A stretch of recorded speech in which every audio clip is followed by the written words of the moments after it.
anyways, there's a breakdown of philosophy that Socio gives here that is well, it's not controversial, but I would say it's depicted in different ways sometimes. But what he classifies as so I guess maybe that is controversial, but I would say many philosophers would look at this and be, yeah, okay, that's fair.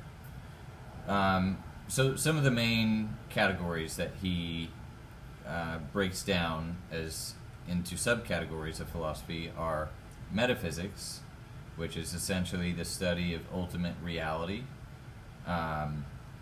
epistemology, which is essentially, in brief, you get a more in-depth look at these definitions in your textbook.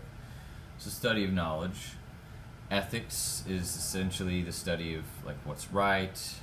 Sometimes relativism is included in there. What's right, what's moral, what's just, what's unjust. Justice, truth, beauty sometimes is even considered in that, but there's another field that belongs to more. Social and political philosophy, which is sometimes called socio-political philosophy, and this is dealing with what forms of government are the best forms. For example, it's maybe dealing with social contract theory. It may be dealing with particular political philosophies like Locke, John Rawls, etc. and so forth. Then he distinguishes some of the other fields of philosophy that are worth mentioning, and I'm not really sure, this part may be controversial of why he put these in the other opposed to some of the main, but some of those are considered are logic, which is, what it is, study of rules and how to reason. Axiology, which is the study of values and closely related to ethics. Aesthetics, which is the study of aesthetics, beauty, and is also closely related to ethics sometimes, and the cosmetics, and then sometimes architecture. And then there's ontology, which he mentions, which is the study of being, the study of what it means to exist. So moving on, though, because we have a bit of ground to cover.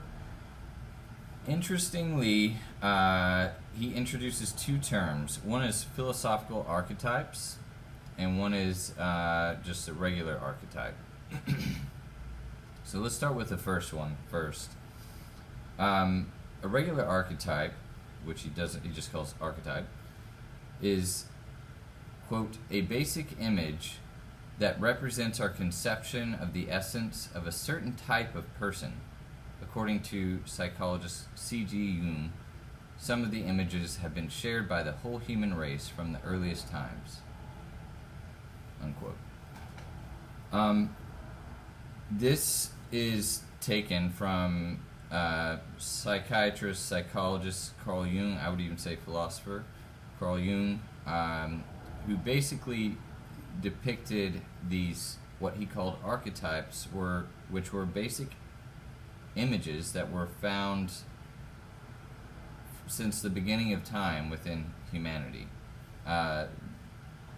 Or perhaps not all of them, but they have been within humanity for a very long time. And there are certain manifestations that are common and reoccur. So some of these we'll get to, but like mother, hero, warrior, etc.